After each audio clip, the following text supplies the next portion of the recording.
Welcome to Seeing Eye to Eye on blackdoctor.org. I'm your host this evening, Shamika Rhymes.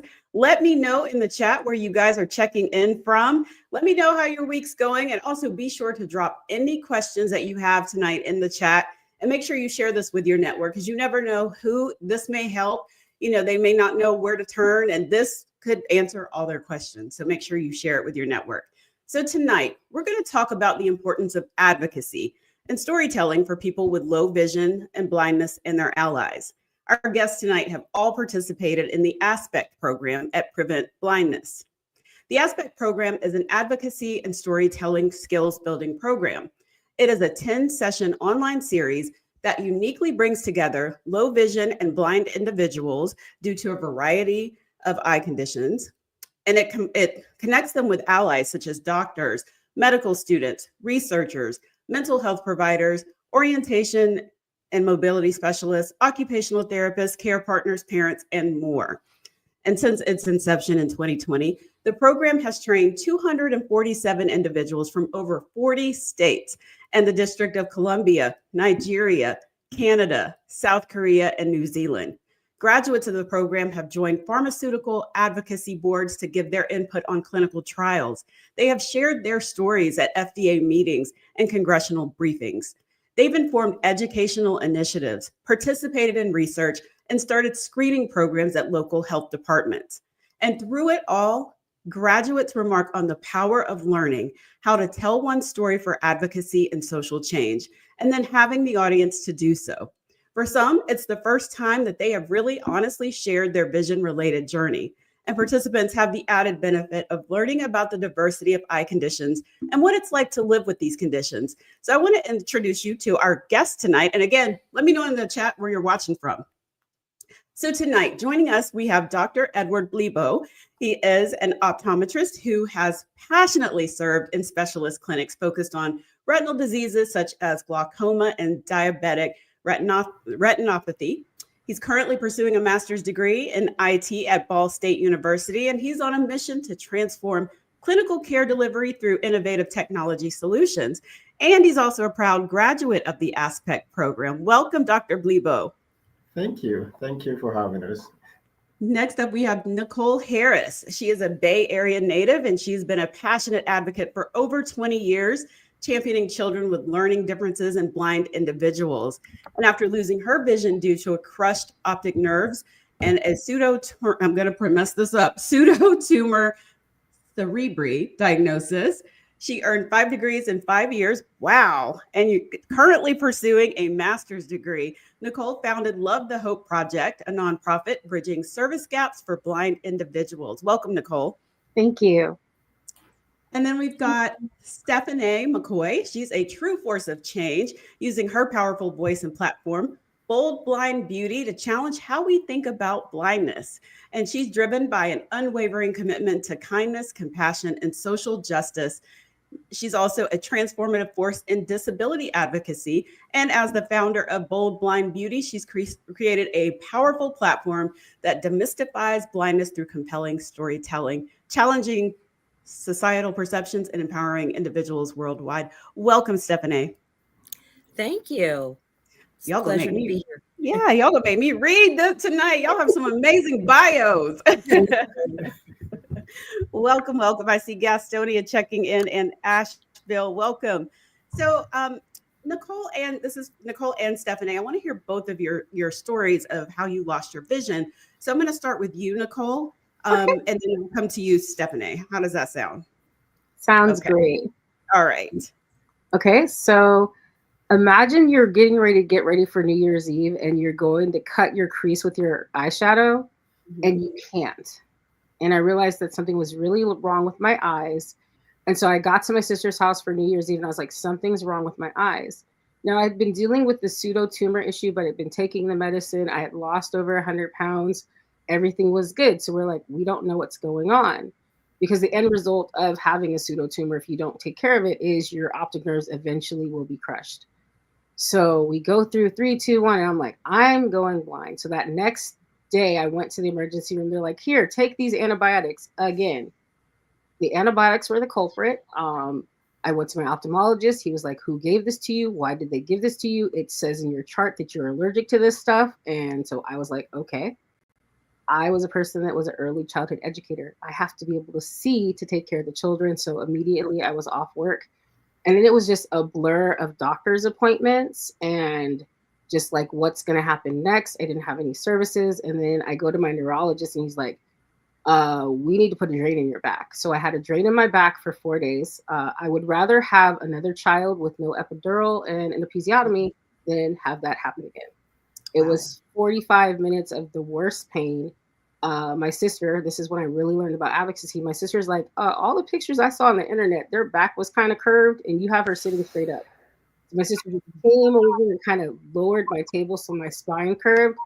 And then he finally could get the drain in my back. And then I sat in the hospital for 4 days. And then life was changed forever. It literally was like, what do I do now? I have a young son. I was working 5 jobs at the time and I have no jobs anymore. So it was a lot of processing, but I had a very strong support system. So finally, I would catch the bus. I would wear ballet flats because I could feel the ground. I knew where I was going and I could kind of see. So then I went to the ophthalmology office and I was like, you guys did this to me. What's up? So then I was crying. So they gave me resources. So San Francisco Lighthouse or the Vista Center. The Vista Center got back to me first. And then a whole slew of counselors came and they're like, they went and put railing in my house. They gave me access to getting mobility training and things like that. And then what happened next was amazing. I was handed a white cane. That the brand was called the Revolution. And my mobility teacher's like, well, you're going to learn how to cross this freeway crossing. I'm like, huh? No, I'm not. He's like, yes, you are. He's like, we might as well start off with the bang. And once I received mobility training, I was like, wow. He's like, well, what do you want to do next? And I was like, go back to school. Because every time I tried to go back to school as a single mom, they're like, quit your job. Who can quit your job to go back to school so they'll pay for school? That's counterintuitive. And I was very involved with my son's education because he had ADHD and we were just doing the advocacy work for him. So fast forward, I go to school. I am an all-star. I didn't want to be socially isolated, so I joined student government. I've always been a helper. Then I became president of my community college, worked with the Black Caucus of California Community Colleges, got an accommodation from former Senator Howie Mitchell, and a full ride to UCSC, where I earned my 5th degree, a bachelor's in community studies with an emphasis on economic justice. Fast forward to now, I started Love the Hope Project simply because I knew what it was like to not have services. I knew what it was like to have overworked counselors that didn't really see you. And it was a lot. I had to learn. I didn't have social media for like a year. But when I got my iPhone, I was like, yes, I'm back. And so now kind of the point of the nonprofit too is to teach social media literacy, is to teach people that, yes, you can. I tell people all the time, you're a blessing, not a burden, because what it is you don't want to feel like you need help all the time. And you don't know how to be self-reliant and interdependent and practice that discernment. And I always say discernment is learning the lesson before you have to go through it. And so I worked with youth. I taught so many blind women how to do their makeup because those were all the things I did. I was doing fashion shows and then I couldn't do it anymore. And so then I decided grad school because I'd rather be Professor Harris than be like, you know what? I keep going for these jobs and they don't want me. So just create the space, create the job, help the people. And that's how we got here. What a powerful story. Thank you for sharing. For those that don't know, can you just share what a pseudotumor is? Are you able to tell us what that is? Yes. So for some women that I've met, it's been because of their birth control. It's excess fluid from so what, in my case, what they told me was my estrogen cells were creating their own fluid that was pushed up my spinal cord. And the only place it could go was my brain. Oh, I forgot to say that I had an optic sheath fenestration. So they put a slit in my left eye because it was more damaged than the right. And so I don't have that problem, but I also lost a tremendous amount of weight. So I don't have that problem necessarily. But if it ever occurred again, the fluid would go leak into my eye. Then on my left eye, I developed a cataract. And that was a whole nother story where I had to be like, y'all gonna fix this today. And so that's how I can see what I can see. And my visual acuity is I can see the screen, but anything past the extent of my arm is blurry. And I have to have screen readers and magnification and things like that. I confuse people all the time because my face is done, my makeup is done, and I'm like, you shouldn't be confused. People look how they want to look, you know. Yeah. Thank you. Thank you. Stephanie, can you share your story? Sure. Thank you. With liberty and justice for all. From a young age, I sensed my uniqueness, even if I couldn't fully express it. As a sensitive, introverted Black girl reciting the Pledge of Allegiance, I often felt a disconnect between the words and my reality.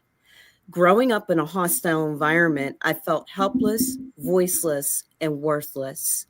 Today, as a Black woman over 60 and living with an acquired disability, blindness, I know the importance of social justice and the painful sting of exclusion. Being different often results in othering, and no one wants nor deserves to be diminished. With liberty and justice for all. My childhood was a tapestry of contradictory truths. While we relied on the welfare system, my brother, mother, and I ironically lived in an affluent neighborhood. This contrast of circumstances shaped my early years in complex ways. Growing up in poverty with a single mom contributed to some difficult experiences. I remember feeling self conscious about using lunch stamps at school as they set me apart from my peers. With liberty and justice for all. Starting as a telephone secretary, I climbed the corporate ladder, eventually becoming a regional lead project coordinator at one of the big four accounting firms. My employment not only showcased my capabilities, but also opened up unexpected opportunities. While I never foresaw it, I've traveled across numerous states in the US and internationally.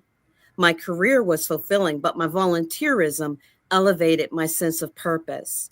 Collaborating with nonprofits from an early age enriched my spirit, helping me to discover my voice and driving me toward a passionate commitment to disability advocacy.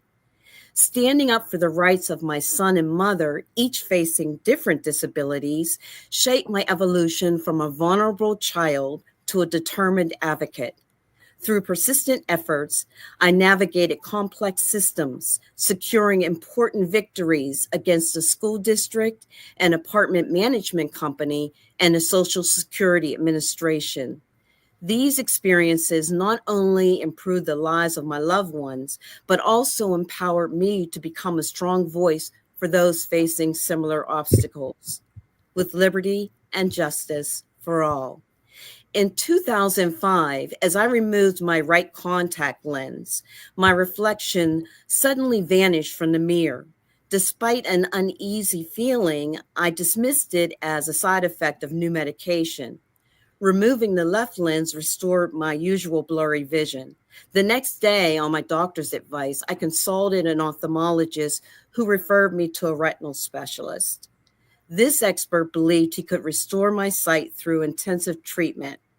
The procedure involved injecting a gas bubble into my eye, followed by a brutal recovery period. For several weeks, I had to maintain my head in a downward position to support the healing process. Despite the retinal specialist's initial optimism, my sight loss journey deviated. Over the next 4 years, I underwent multiple major surgeries on both eyes. Complications arose, including a torn retina, cataracts, glaucoma, and uveitis. The multiple surgeries and various eye conditions significantly impaired my vision. Today, I'm legally blind with remaining sight limited to detecting only large movements such as finger counting or hand waving. Since acquiring a disability, the inequities I faced before have intensified dramatically. This experience isn't unique to me. As the founder of Bold Blind Beauty, I've connected with numerous individuals across the blindness spectrum. We face systemic barriers in employment, healthcare, housing, education, and transportation. These challenges are widespread, yet as a society, we can and must do better to ensure equal access and opportunities for all. With liberty and justice for all. Together, let's turn this powerful sentiment into reality. Thank you so much. That was powerful. Thank you for sharing your story. You're welcome. I see some comments saying, all right now for both of you sharing such powerful stories. Dr. Blibo, I'm not going to leave you out because I was just looking back at your the bio, and you were a graduate of the Aspect program. Do you want to share your story?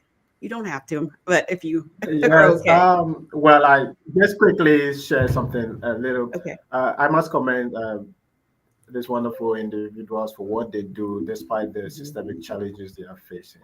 I really appreciate, and they are doing great.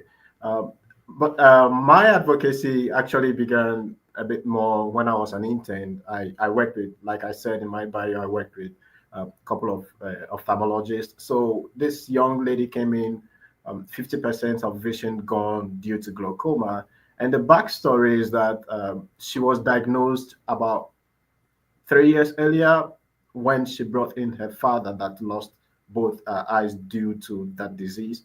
But she couldn't follow up with treatment. And then she only came after she lost the dad died. So when she came, obviously the damage was irreversible. And I thought to myself, like, we could have helped her earlier than we waiting that she come for follow up. So that's when I began to think of how can I support people who cannot take decisive decisions at some point in time, like especially in care. So that made me more a bit intentional when I started practicing to look out for such individuals. Okay, who are those people struggling for one way, for one reason or the other, not being able to take such decisions, and then being that voice for them, being it talking to administrators or even their caregivers about some of the struggles they go through, how they could support them. One incident that I could remember vividly was about a 6-year-old girl that came in. She came with the mother and then the sister for the sister and the mother came for prescription check. And then I observed that the kid was getting closer to the chart to read. And then I asked the mother if she had ever complained of eye, like any visual problems. And then the mother said no, she's only started complaining after seeing the sister wear glasses. I was like, you know what? She's not scheduled to have an eye exam, but why don't I do that for her and let's see what happens if she's okay? And actually, she had a severe myopia that is even worse than the mom. So I was glad that we could get that early. But the exciting part was that, like, it had a ripple effect on that family. The sister actually, the mother, I mean, actually went to inform the sister who brought in other of their kids, and actually they all had to wear glasses. And I was excited in part about that. But how do we not let these things happen? How do we empower? How do we increase access and awareness? So that's how my advocacy journey be. It's been in the consulting room until I met Aspect program, but generally it's been limited to the consulting room in the past. Okay, thank you. So I'm coming right back to you to talk about Dr. Blibo, how you just mentioned some great examples, but how do you advocate for your patients and public policies? Well, that's exciting. I think I didn't really think of that until I joined the Aspect program. Um, it gave me a few, like I think it gave me that tool to use, which is the storytelling, and then the platform. Those are the two things I'm very grateful for the Aspect program. So the storytelling, it actually helped me to kind of know how to structure my lived experiences as a clinician. And one of the ways I've used it so far was the uh, congressional, like the advocacy program at the Washington D.C., like the capital last year, to be able to, like, I think there was this program about early detection of children vision problems, and then I was actually glad to be part of that for policymakers to consider passing that bill that will enable nationwide collaborated efforts to um, detect or train children at early age to be able to detect some of these things. I wouldn't want people to go undetected until they are old. They've got visual problems that we couldn't reverse, and then we need to get it early and then start treatment early. So that has been one aspect greatly, and then other ones are like a few researches that are coming up shortly. Okay, thank you. Nicole, back to you. How do you advocate for your own healthcare and public policies? So I am a very loud and proud person. So typically I leverage the power of social media. So a lot of times I'm posting like where and how, because a lot of people will be like, call your senator.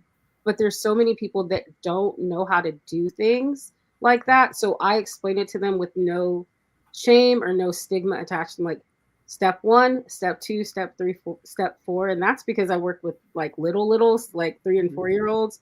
So I always teach to the lowest level and then I expand it so people can be like, oh, I got it. This is what you need me to do. So I have very strong call to actions on just different social media platforms. And then I am a chronic texter in groups and putting the information where people can find it. And as far as like healthcare, um, I am very upfront with my blindness when I'm going into any new facility, and it can always be a little interesting.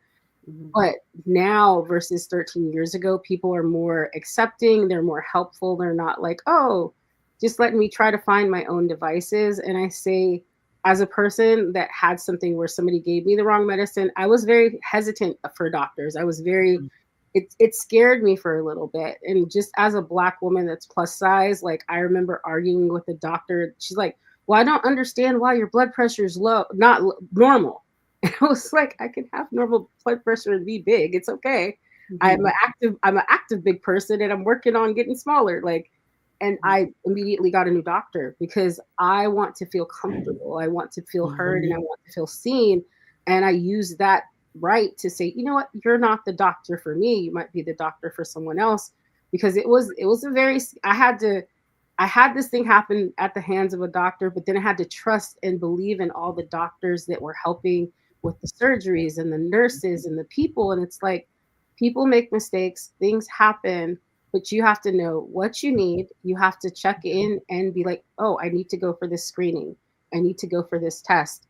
I've had conversations with friends. I'm like, hey, did you go do this or did you go do that? And I'm like, the finger is pointing at you too, Missy. Go do those things because you can't advocate as hard if you're not taking care of yourself. So that's pretty much it. I talk a lot, talk to a lot of people, shake a lot of hands and text a lot of people and just do what I can do to get people out there and do what they need for themselves. Okay. That's one way to do it, though. That is definitely one way to do it. Be loud on social media and texting and everything like that. So I love to hear that. And, Stephanie, lobbying too. Lobbying. Okay. Well. Yeah. Okay. Stephanie, how about you? How do you advocate for your own healthcare and for public policies? For my own health care, and actually with almost anything, I begin with research. I need to research the issue and I need to learn as much about it as I possibly can. And I am so thankful that we are living in a time where we have access to massive amounts of information. When I had my first macular hole, that was the cause of my sight loss.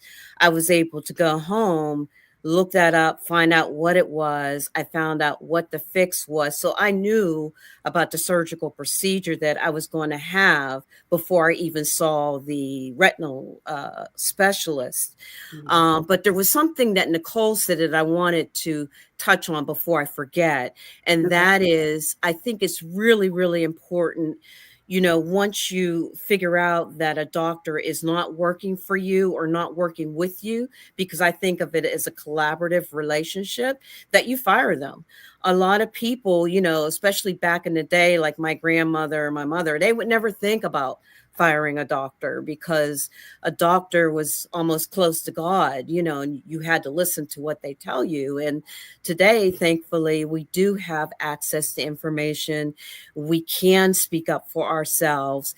And if we're not being treated in a manner that is consistent with who we are and, how we navigate the world, then we need to have a conversation. And some doctors, they honestly just don't want to hear it. It doesn't mean just doctors. I mean, it's people in general, because we're all human.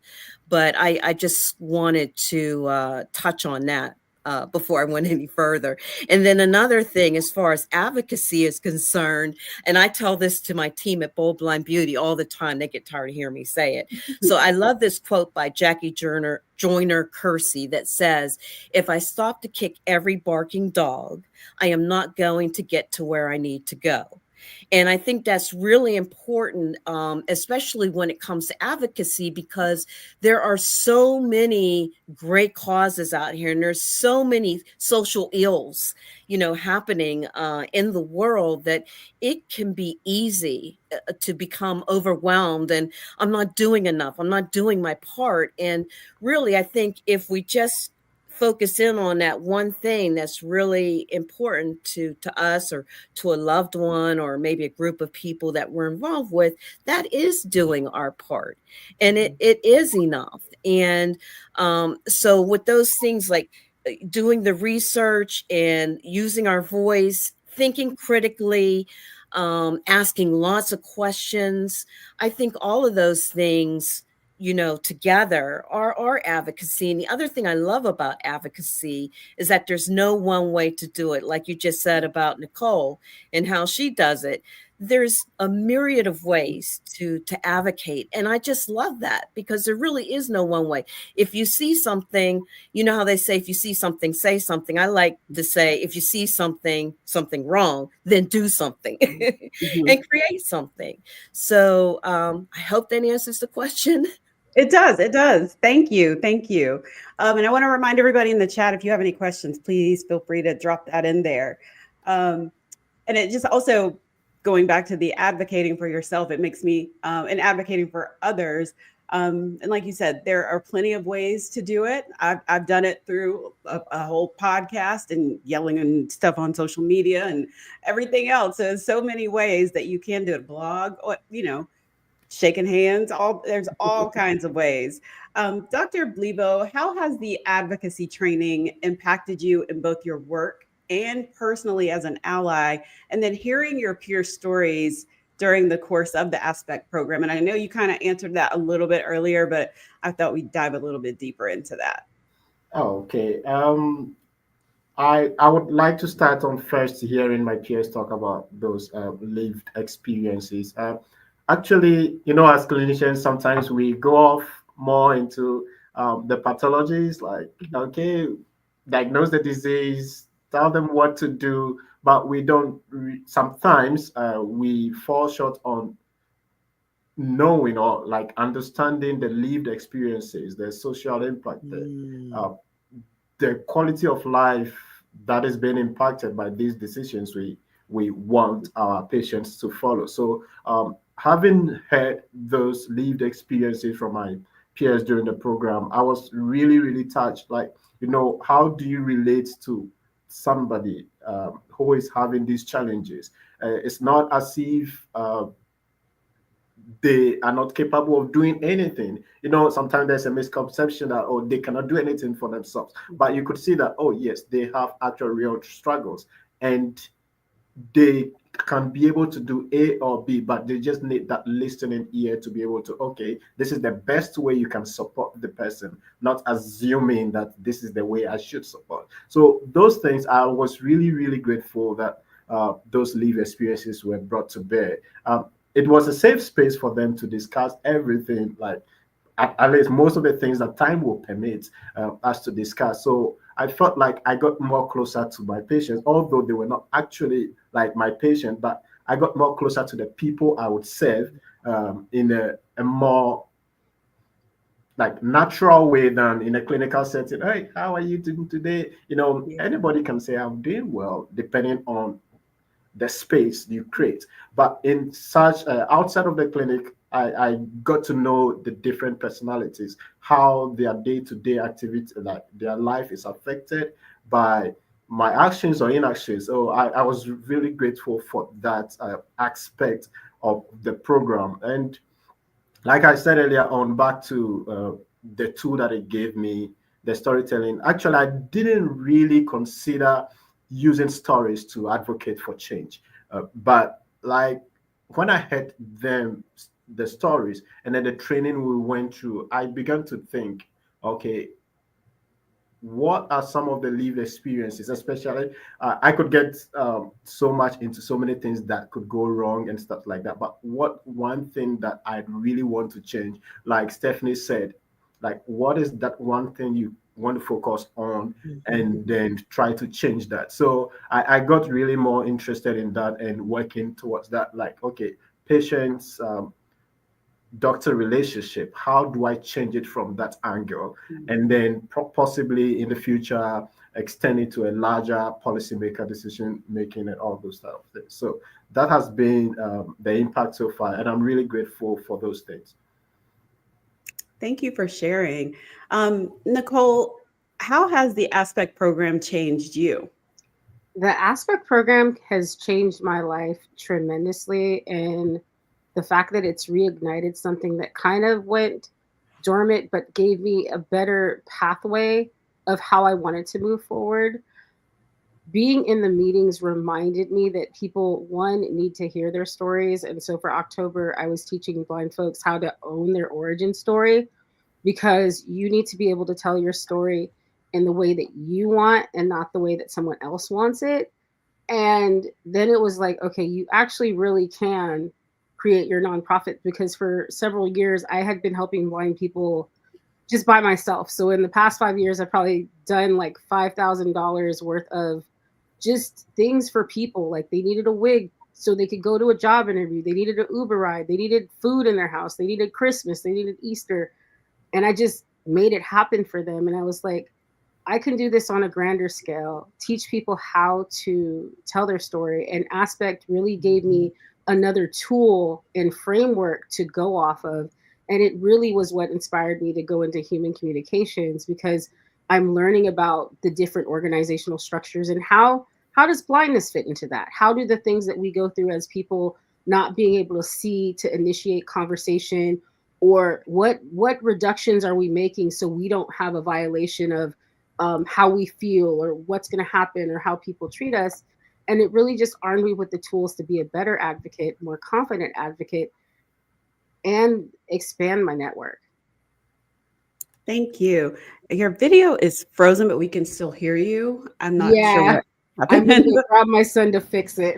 Okay, but we heard you perfectly, so Awesome. thank That's you. what I was worried about. Thank Yeah. you. Thank you. Stephanie, how about you? How has the Aspect program changed you? Well, the main thing that Aspect did for me, and I understood going in that it was going to help each of us that were participants in learning to share our story and how to tell our story. Actually, being able to sort of clear the cobwebs and share my story in a different way, because this isn't something new. I mean, I lost my sight in 2009 was when I was legally blind, and then shortly thereafter I created Bold Blind Beauty. So that wasn't new, but I struggled with how to share my story, and was it like the defining moment when I lost my sight? Was it, that first surgery? Was it when I became legally blind? Was it when I started coming out of the darkness because I was able to access, the tools and resources to help me to continue living my life? I just had to learn how to do it differently. And, I was always stuck on there has to be like one defining moment, but Aspect helped me to settle on a story that combined sort of all of who I am.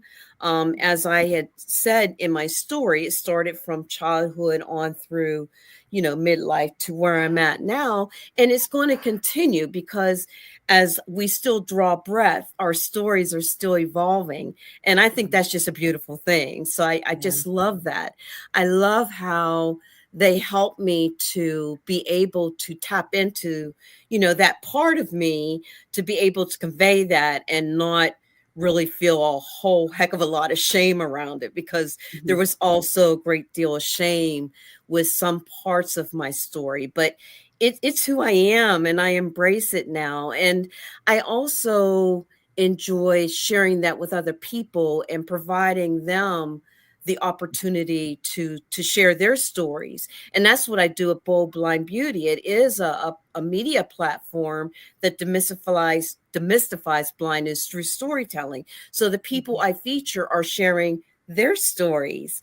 But through it all, I just really love the connection, just like with Dr. Blibo here this evening, and being able to connect with other people who are in the field, medical professionals. That is huge for us, because so many of us, when you're going through this sight loss process, it is so isolating, and so you feel like you're just in it by yourself, and no one can understand, because all the people around you, your family and friends, are well-meaning, but they can all see. And you're in a spot now where you can't, and it's different. And it's like, but you don't understand. And it's really a funny place to be, because even now today, when people ask me, well, what can you see? I sometimes struggle with it.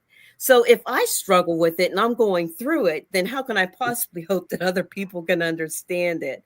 But I think it's through sharing other stories and really connecting with other people that we can gain some common ground. Yes, and I absolutely appreciate you both for sharing your stories, because they have been absolutely powerful. But you both lost your sight over time, and sometimes people think if you are blind or you can't see, you're supposed to look a certain way, and it's making me think of y'all. I watch Mama June, and she's legally blind, and I've seen the comments even with her that people think she's supposed to look a certain way because she's still out clearly on national television doing a show, and has been for 12 seasons or however long. But can you talk about what your thoughts are about that comment? Well, you don't look blind. And I hate to say that, but that's how people kind of are, especially on social media. So I can start with you, Nicole. And welcome back. I can see you now. Yay, thank you. Okay, so it's very interesting. So one of my biggest platforms is actually TikTok, and it was during the pandemic when I joined, and then I found out there was a blind talk community. So it's BLINDTOK.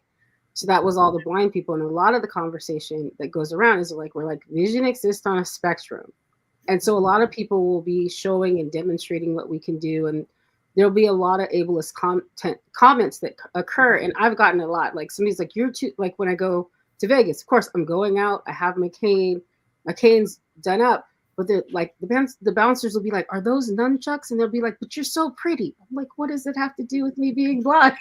I can't see all the way. And so one time, one guy didn't understand why we were laughing, because somebody asked me, he's like, hey, Nicole, I need you to watch this. And he's like, I know.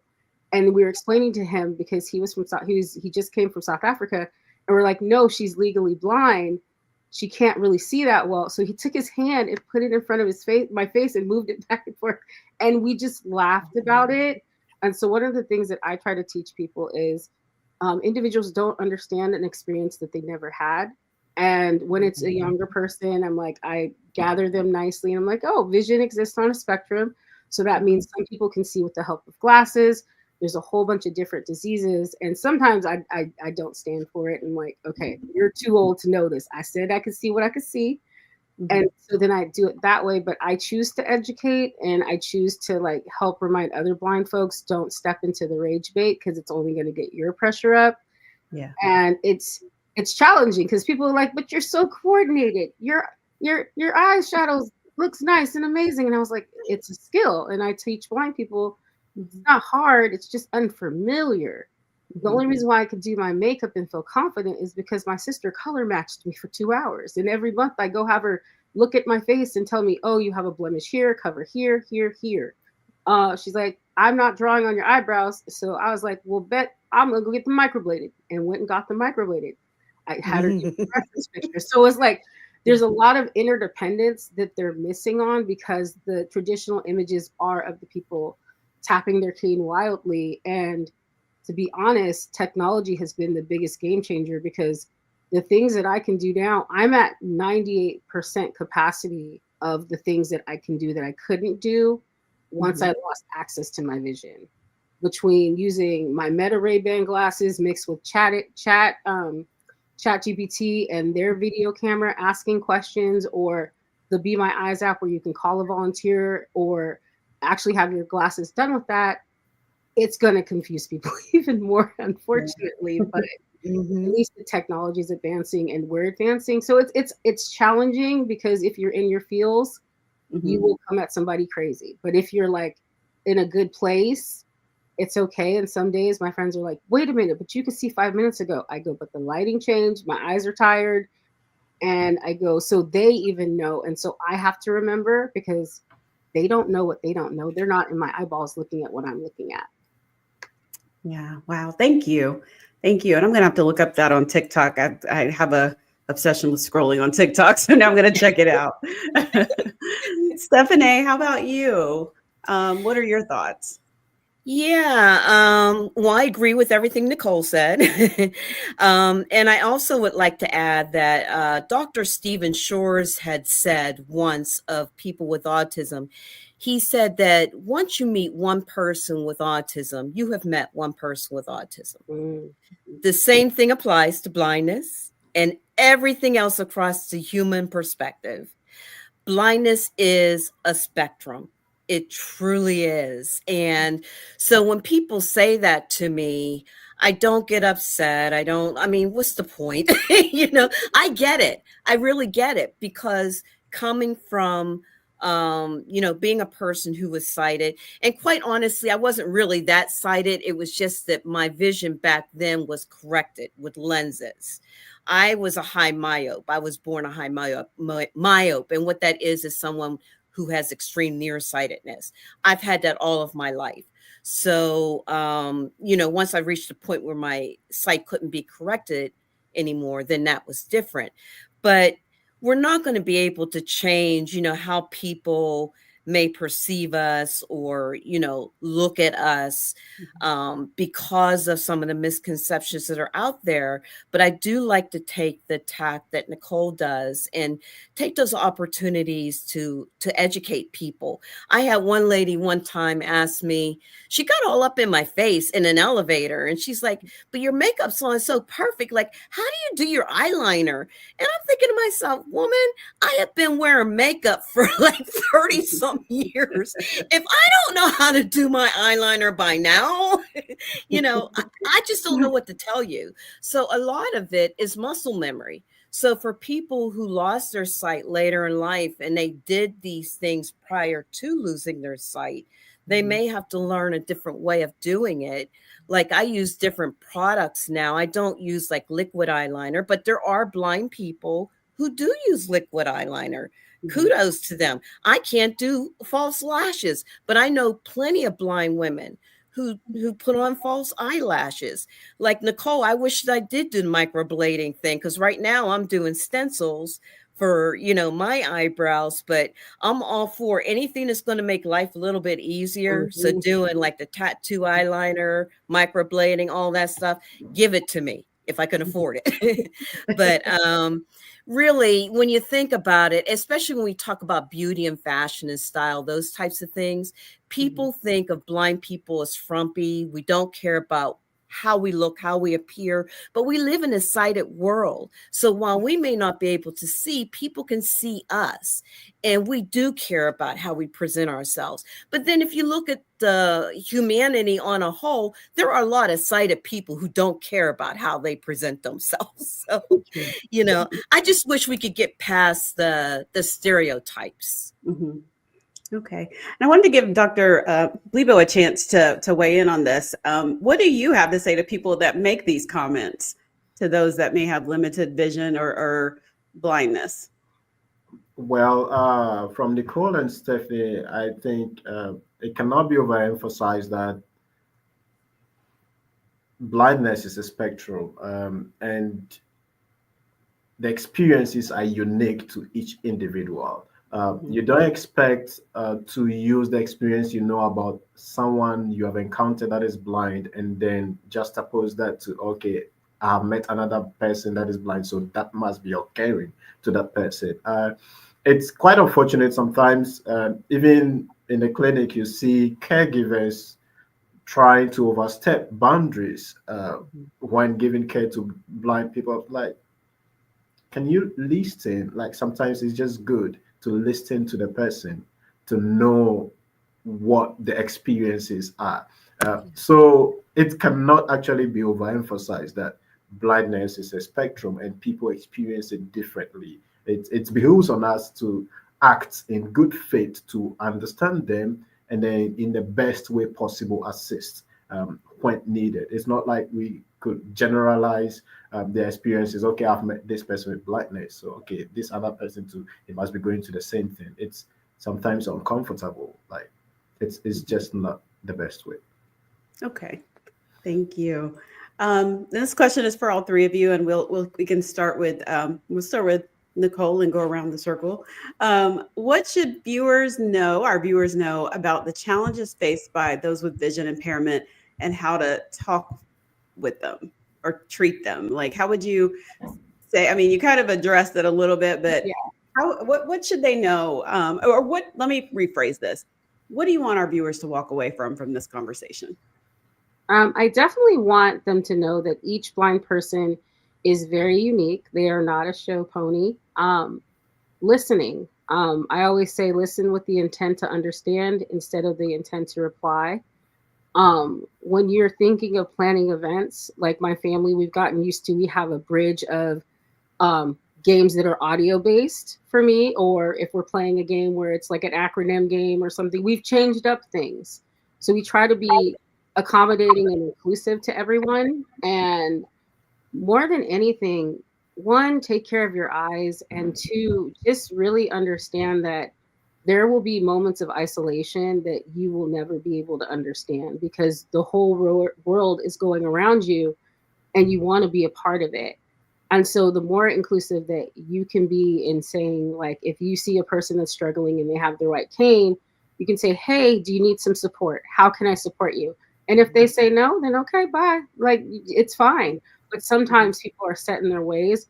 Now, if it's a dangerous situation, I'm always like, hey, I don't mind if somebody says, hey, it's okay to go when I'm crossing the street, because there are some blind people that are of the school of where they can do everything by themselves. And I'm like, safety is my number one priority. So if you ever see a blind person being unsafe, just be like, hey, do you need any help? And if they say no, then you got to let it go because they're making that decision. And no matter what you think is better, they should have their agency and their discernment over what they're doing. So I think those are kind of the main takeaways. I want blind people, if blind people are on, to just know to keep your cane hand strong. It's okay if you knock over a glass because everybody's knocked over a glass. It's not that serious. But we make it that serious because of just ableism and things like that. So if everybody gives one another grace, the world will be a better place. Amen. Amen. Stephanie, how about you? What do you want our viewers to walk away with from this conversation?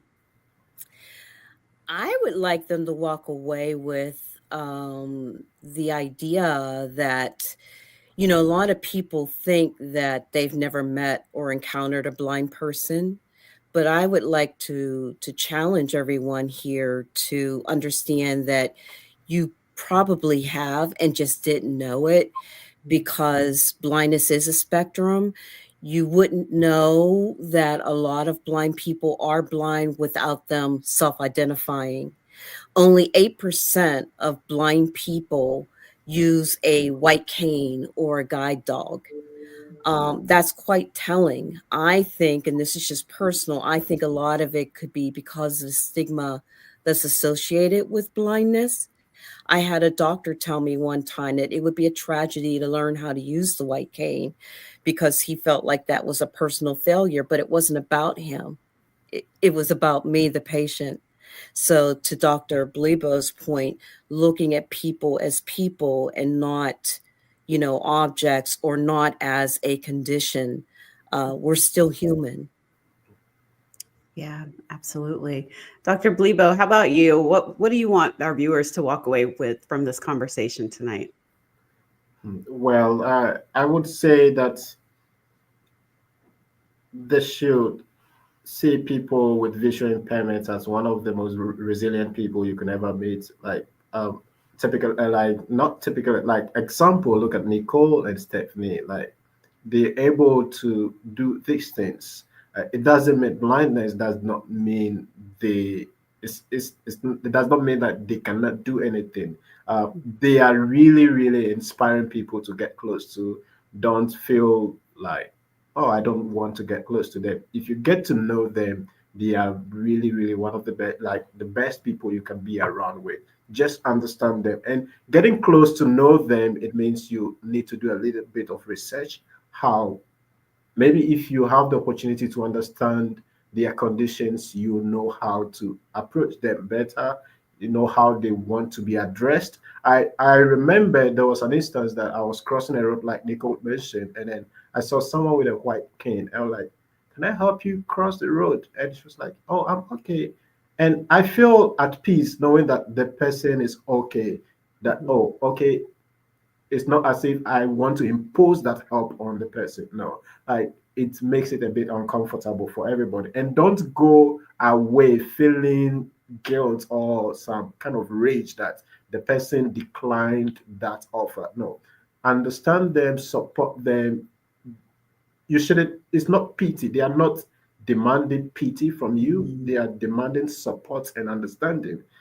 They, not that they are demanding, in fact, they deserve it. It's not demand. They deserve that support and understanding and not pity. So, and if one way to do, personally, I'll advocate for you to actually join the Aspect program. It will be a great way for you to understand these people with their lived experiences, and you will be able to relate to them either in your family or elsewhere. Wherever you find them, you can be able to provide the right kind of support for them.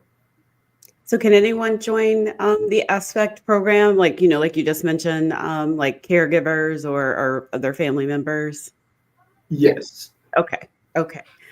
Well, I want to thank you all for joining us here tonight. This has been a great conversation, and thank you for being so transparent with your stories and sharing your experiences. And Dr. Blebo, from your perspective, thank you for sharing that, and thank you to everybody in the chat. I saw y'all. For more information about the Aspect Patient Engagement Program, you can head over to preventblindness.org. And for more information on eye health, you can head over to blackdoctor.org for articles and resources. So everyone have a great night. This was great. Thank you. Good night, everybody. All right. Thank you. Good night. Thank you. Thank you. Good night.